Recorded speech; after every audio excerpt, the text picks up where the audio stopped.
But let's go back to something that you said beforehand in terms of people not understanding the recount process. Yes. And that seems like it's a really good chance to jump into that conversation right now.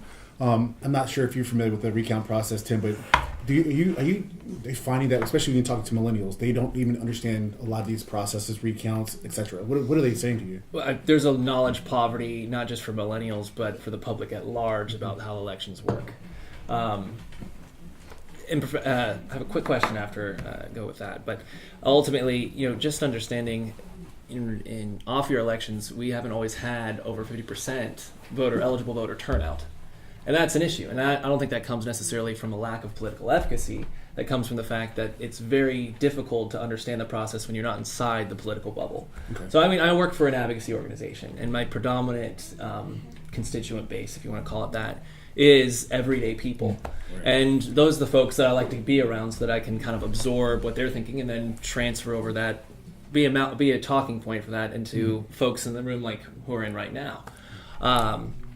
And what we have to look at is how do we make the process a little bit more accessible to everyday people? How do we make sure that everyday people hi there. How do we make sure everyday people the great Kennye Boddye just showed up. So I'm late. There was a flipped car on the highways.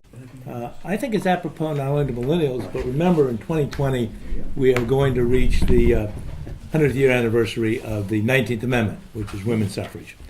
And the question really is the ease at which we are voting in the United States and in the Commonwealth. One of the issues is why aren't all citizens automatically registered? Why do we force individuals to go through the registration process as opposed to having universal registration? And that's also an interesting point I'd like to jump on to as well, since we follow the Privileges and Elections Committee in the General Assembly. Mm-hmm. Voter registration forms in Virginia, and not all states do this, require your full Social Security number. And so again, from this aspect of everyday people in areas where there's not as great a sense of political efficacy as there could be, how can people are allowed to be apprehensive about giving a paper ballot written with their Social Security number on it. Of course, there's laws against abusing that power, but just the fact that you have to put that information on there just to be quote-unquote worthy to vote is something that I think should be looked at in future policy. Again, which is why I'm glad I'm in the room with all of you gentlemen. and here's one of the problems: is in trying to track voters, particularly in a mobile society. There's a need for some kind of identifying number. The problem is what assurances do we have on the cybersecurity of voter records? Well, and we know full well that as much as the Commonwealth and the United States government tries to protect private personal information, it doesn't do that good a job. And to add on to that, though, Virginia has fairly recently started their online voter registration program. Mm-hmm. And now, after speaking with registrars, as I do during election season, turns out that actually 80% of all voter registrations now take place online.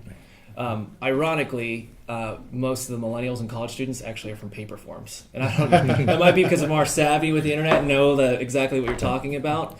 But the fact remains that if we can make it more accessible, that's a good thing. And when it comes back to the point of me saying the Social Security on paper forms and handing it off to a stranger, I think people are a little bit easier to know that this is just a one-time thing online and doing that. Does it have, in terms of the identification point, does it have to be our full Social Security number? Couldn't it be the last 4 digits? Couldn't that sync up with the records? It's something that we could probably try to just kind of go back to the drawing board when it comes to how we certify voter registration forms and how are they actually collected. I think that's a worthy challenge, tied in with the need for absolute cybersecurity protections for ballots, for vote tallies, and for voter registration databases. We know that there are outside influences that are attempting to attack each of those records. We know from the 2016 race that foreign governments, including Russia, have attempted to break into our voting records. So Tim, you're absolutely right that we ought to be smart about how we gather personal information and what we do with it. The old days, your Social Security number showed up on the public voter registration list. We got at least away from that by the Court of I can Appeals see for a the couple Fourth issues Circuit. with that process. Yeah. Yes. Just one or two. Yeah, the Court of Appeals had to finally resolve it. But you'd be surprised how often we allow personal information. Right now, if you had a Medicare card, your Social Security number is your Medicare number. Right. And same thing for Medicaid. Fortunately, that is changing this year out of exactly that sensitivity, Tim, that's there. And I think the last 4 digits, plus, partially part of the name, I can't believe that there'd be anyone in the Commonwealth with CYW and your last 4 digits of your social. So just a real quick breaking point here. We have a new guest panelist joining us today. I want to do a quick introduction. We have with us Mr. Kennye Boddye, former candidate running for the House of Delegates as well, the chair of the Occoquan Democrats. Yes. And, of course, he's probably the most active political activist in Virginia. And I don't think many of us will disagree with that statement. So, Ken, thank you for joining us today. I really appreciate the time. Thank you. I'm going to go back to the point, and it actually is what you were alluding to, Tim, in terms of making the process more accessible to voters while still at the same time trying to limit the human error that kind of gets involved in this whole process, right? So we were talking about recounts earlier. One of the things, too, that you started talking about, again, what happened in my race, right? It was human error that lost 183 votes between election night and the canvass. How do you, again, get the system from the time you're registered to vote all the way down to the time your ballot is cast? How do you make that process, again, more easy, but without having as much human error? Would you mind if we just explained what the canvas is? I Yeah. think that would Oh, yes, be, please. Yeah, I think that'd Well, be and that's why.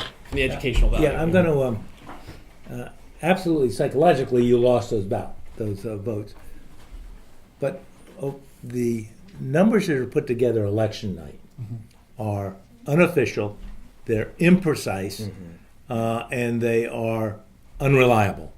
They're unreliable in a lot of ways. One, on how they're gathered, and then how they are actually reported on the State Board of Elections website.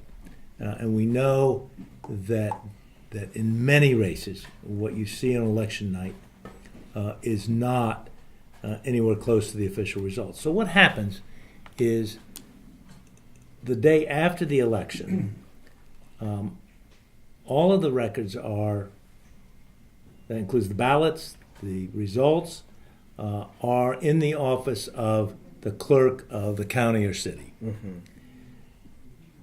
The electoral board for that county or city gathers reviewers together, sitting at long tables, and they open each of the envelopes for each of the precincts. And they go through the records, the poll books, provisional ballots, absentee ballots, the totals from the machines, and actually then do a reconciliation where they add up then the results from the official paper records. Also during that canvass period, which usually runs from Wednesday through the weekend in a large county like Fairfax, in a smaller county like King William County, it will happen all on Wednesday. You will also look at provisional ballots. As you know, in Virginia, if there's a question as to whether you can vote, you are given a provisional ballot. The old process was if you were determined not to be qualified to vote in a precinct, you were turned away. Once you were turned away, there's no way to determine what your vote could have, would have, should have been. And if you were turned away illegally, we can't recapture that ballot. So the idea in provisional ballots, particularly an idea that was fostered by the Help America Vote Act, which was enacted following the 2000 election, you are given a provisional ballot so that everyone who shows up at a polling place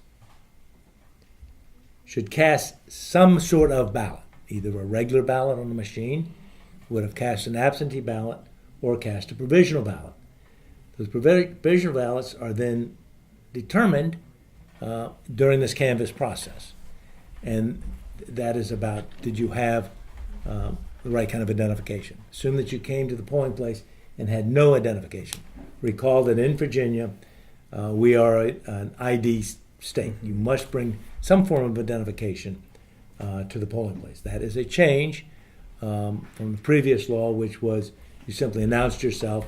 If there's a question, you could execute an affidavit, a declaration that you were eligible, and that was good enough.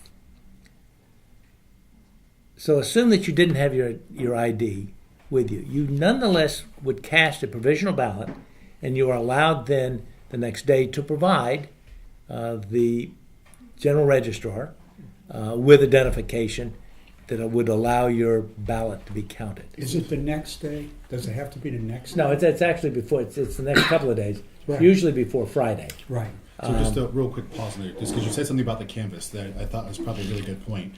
You said there are reviewers who review the ballots that come in. Who are those reviewers, and how are they selected? They are selected by the general registrar, and at the canvass, each political party has the right to have observers, and each candidate has the right to have observers. It has been the tradition that both political parties would have reviewers. That has started to attreat. That is, less and less party officials follow through on the canvass. In the 1998, I think, race between Mark and John Warner, we didn't really have a canvass process. Following 2000, both political parties put in place an aggressive process of involving attorneys in the process. Democrats call that promote and protect the vote. Republicans call it the 72-hour process. And the idea was to observe each and every one of the steps. And the reason was this. In 2000, on Election Day in Palm Beach, over 6,000 voters were confused by a ballot and voted for the wrong candidate. They intended to vote for Al Gore and Joe Lieberman. We know that because of the population, and particularly that Joe Lieberman was on the ticket, and they voted for Pat Buchanan. No one, particularly from the Democratic Party, was in Palm Beach to address the problems of the voters as they arose. Now think about this for a second. Had at 7:15, we had observers on the scene who saw the problem. We have in the Democratic Party, we have a 5-minute rule. That is, you need to come up with a solution within 5 minutes because voting is occurring. It's like throwing a stick in the Potomac River. It goes down. It never comes back. So had someone in 2000 gone to Kinko's and started producing sample ballots that simply circled Al Gore and Joe Lieberman's name and said, punch 5 for Al and Joe, we would have had a different result in that we wouldn't have captured all 6,000, but maybe we would have captured 5,000, 4,000, even 3,000 votes.